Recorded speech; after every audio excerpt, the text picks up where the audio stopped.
இன்றே டவுன்லோட் செய்து உங்கள் ஃபேவரட் ஷோக்களை என்ஜாய் பண்ணுங்க. நடந்ததே நினைச்சு கவலைப்படாதீங்க, விடுங்கண்ணே. எப்படி ஐலிமா கவலைப்படாம இருக்க முடியும்? அவ எப்படி நடந்துகிட்டா பார்த்தல. என்னமோ அவளோட எதிரியை ட்ரீட் பண்ற மாதிரி என்னையும் ட்ரீட் பண்றான். எனக்கு தண்டனை தரலாமா? விடுங்க மாம்ஸ்.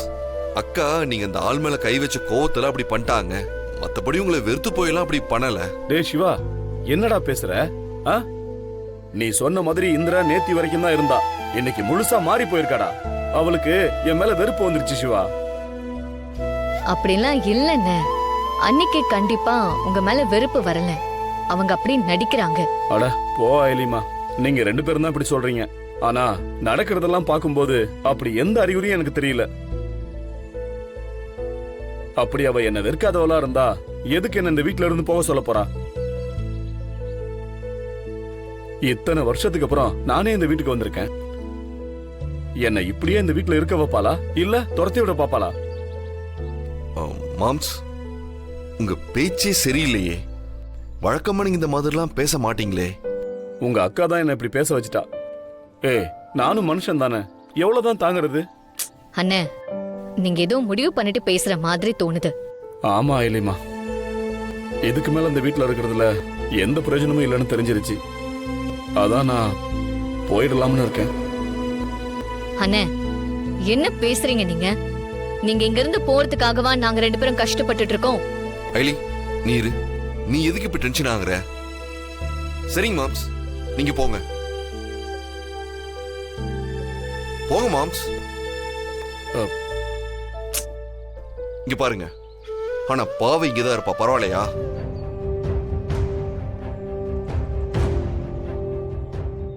அப்படியே டயலாக் எல்லாம் விட்டீங்க. நான் வாழ்றதே என் பொண்ணுக்காக தான் அப்படி இப்படின்னு வசனம் எல்லாம் பேசுனீங்க. இப்போ ஒரு சின்ன பிரச்சனைக்காக அவளை விட்டுட்டு போறேன்னு சொல்றீங்க. நான் இப்பவும் சொல்றேன், நான் பாவைக்காக தான் வாழ்ந்துட்டு இருக்கேன். எனக்கு எல்லாமே அவதான். அப்ப என்ன பண்ண போறீங்க? பாவைய அக்கா கிட்ட இருந்து பிரிச்சு உங்க கூட கூட்டு போக போறீங்களா? இங்க பாருங்க, அக்காவை பிரிஞ்சு மட்டும் பாவை சந்தோஷமா இருந்துருவாளா?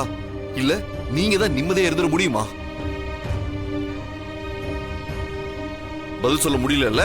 அப்ப இங்கேயே இருக்க என்ன செய்ய முடியுமோ அதை செய்யற வழிய பாருங்க. அதை விட்டுட்டு போறேன் அது இதுன்னு சொல்லிக்கிட்டு. சிவா, நீ சொல்றதெல்லாம் ஓகே தான். ஆனா இந்திராணி என்ன சொன்னா பார்த்தல, இதுக்கப்புறம் ஒவ்வொரு நாளும் நான் கஷ்டப்படுற மாதிரி நடந்துப்பேன்னு சொல்றா. அவ அப்படி ஒரு முடிவுல இருக்கும்போது அதை மீறி நான் எப்படி இந்த வீட்டுல இருக்கிறது? அண்ணன் சொல்றதும் சரிதான் சிவா. அன்னைக்கு இவர் மேல வெறுப்பு இல்லைனாலும் இன்னைக்கு செஞ்ச மாதிரி இவரை வீட்டை விட்டு போக வைக்கிறதுக்காக ஏதாவது செஞ்சுட்டே தானே இருப்பாங்க. அதுக்காக இப்ப என்ன பண்ணலாம்னு சொல்ற?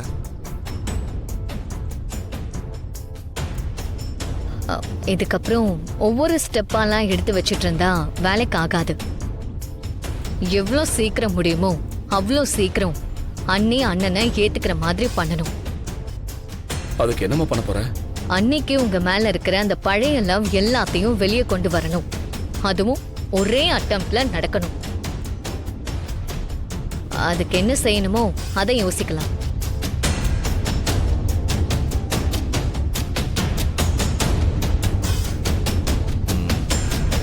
என்கிட்ட ஒரு ஐடியா இருக்கு, ஆனா அது கொஞ்சம் பழசுதான். பரவாயில்லையா? பழைய ஐடியாலாம் எக்ஸிக்யூட் பண்றதுதான் இப்போதைய trending. Old is always gold. என்ன ஐடியா சொல்லுங்க. பேசாம நாமளே ஆளை செட் பண்ணி மாமா அடிக்க வச்சா என்ன?